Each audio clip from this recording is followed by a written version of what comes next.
Élias, pêcheur expérimenté avec des décennies en mer, pensait avoir tout vu, jusqu'au jour où il trouva une île qui n'apparaissait sur aucune carte. La curiosité le poussa à débarquer. Presque immédiatement, quelque chose lui sembla étrange.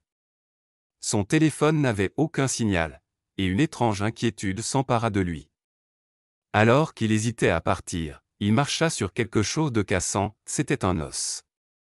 Humain ou animal, il ne pouvait pas dire, mais c'était suffisant pour le faire courir vers son bateau. Trop tard. Le ciel s'était assombri et une tempête approchait rapidement. Élias savait que son vieux bateau ne survivrait pas aux vagues furieuses. À contre-cœur, il choisit d'attendre que la tempête passe. Cherchant un abri, il aperçut une forêt près de la plage. Armé d'un petit couteau et de prudence, il s'y aventura. Des plantes étranges l'entouraient, belles mais inconnues. Puis il trouva une cabane petite, faite de branches et de feuilles. Le soulagement fit place à la peur. Quelqu'un l'avait construite. Était-il encore là? Était-il la raison de l'os? Alors que la pluie frappait le feuillage, Élias se glissa à l'intérieur. C'était sec, mais pas sûr. Ses pensées se tournèrent vers les avertissements inquiétants qu'il avait vus plus tôt, des sculptures en bois peintes de lettres rouges grossières. Par maintenant, va-t'en, reste ici et risque ta vie. Ce n'étaient pas des œuvres d'art. Ça ressemblait à du sang. Soudain, Élias entendit des pas tout près. La panique le submergea. Il courut. Il courut jusqu'à ce que ses poumons brûlent, seulement pour réaliser qu'il était complètement perdu. Pas de plage, pas de bateau. Juste des arbres à perte de vue. Il essaya de rester calme, décidant de marcher en ligne droite pour trouver la lisière de la forêt. Mais il prit sans le savoir la mauvaise direction, s'enfonçant plus profondément dans le danger. Après presque une demi-heure, la forêt changea encore. Des maques rouges sur les arbres. Puis une silhouette. Un homme, marchant devant avec détermination. Élias le suivit de loin, espérant que cet étranger pourrait l'aider à s'échapper. L'homme semblait bien connaître le terrain, marquant les arbres au fur et à mesure. Mais juste au moment où Élias s'approchait, l'homme s'arrêta, se retourna, et leva un arc, pointé directement sur lui. « Qui es-tu » demanda l'homme. « Je suis juste un pêcheur » balbutia Élias. « Je me suis perdu. Je veux juste partir. » L'homme ne baissa pas son arme. Beaucoup ont dit la même chose. « Je jure » implora Élias, c'était un accident. En un instant, l'homme lui lia les mains avec des lianes et lui fit signe de marcher. Plus profondément dans la forêt ils allèrent, et c'est alors qu'Élias entendit des rires, des voix, le bruit d'outils. Pas les sons d'une île déserte. Cette île n'était pas abandonnée. Elle cachait quelque chose et maintenant, Élias se dirigeait droit vers son cœur. En explorant plus profondément la forêt, Élias réalisa quelque chose de surprenant, il y avait des gens ici. Caché parmi les arbres se trouvait un camp florissant, fait de huttes et de tentes fabriquées à partir de matériaux naturels.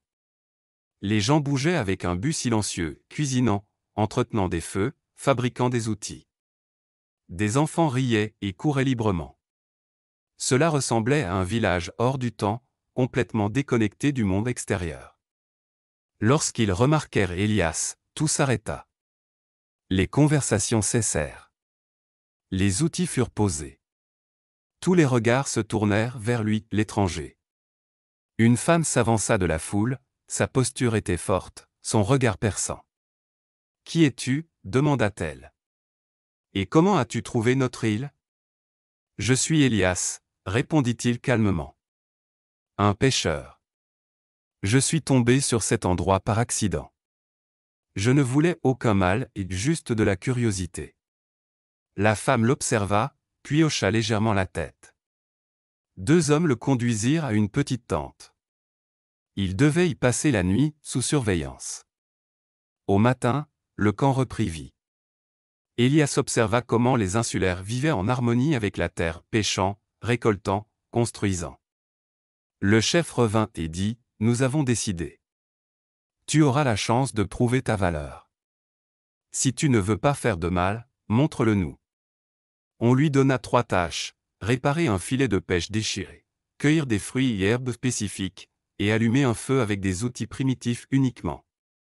Chaque tâche était plus qu'un travail, c'était un test de patience, d'humilité, et de respect pour leur mode de vie. La jungle n'était pas clémente. Le terrain était rude, rempli de dangers cachés. Une mauvaise plante pouvait être toxique. Mais Elias continua, prudent et concentré.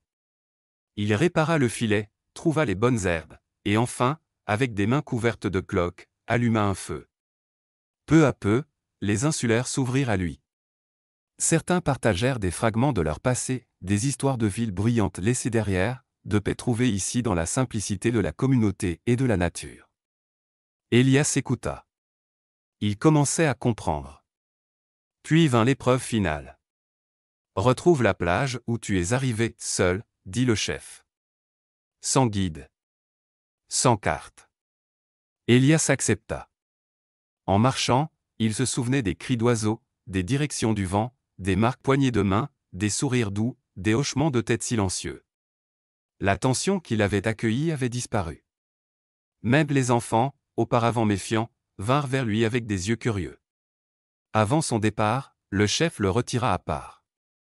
Sa voix était plus douce. Nous protégeons cette île parce qu'elle est sacrée pour nous. Le monde va trop vite. Il ne comprendrait pas, Elias hocha la tête. Il comprenait maintenant. Ils ne se cachaient pas par peur, mais par amour, pour la terre, les uns pour les autres, pour la paix. Ils lui donnèrent des provisions fraîches, et un dernier cadeau, un pendentif sculpté point. Pour te souvenir de nous, dit-elle. Alors qu'Elias s'éloignait en mer, il regarda une dernière fois. L'île s'effaçait derrière lui, ses secrets en sécurité. Mais dans son cœur, elle restait vive. De retour chez lui, il garda son histoire secrète.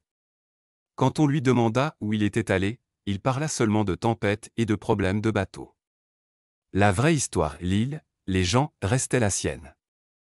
Mais il avait changé. Il remarquait la beauté des petites choses, le chant des oiseaux, le rire des enfants, le confort d'un repas partagé. Le pendentif autour de son cou lui rappelait ce qui comptait, la connexion, la simplicité, et le respect de l'inconnu point, et même s'il était retourné à sa vie d'avant, la mer l'appelait toujours. Cette fois, il naviguerait avec plus que de la curiosité, mais avec sagesse et une profonde gratitude pour l'île qu'il avait changée à jamais.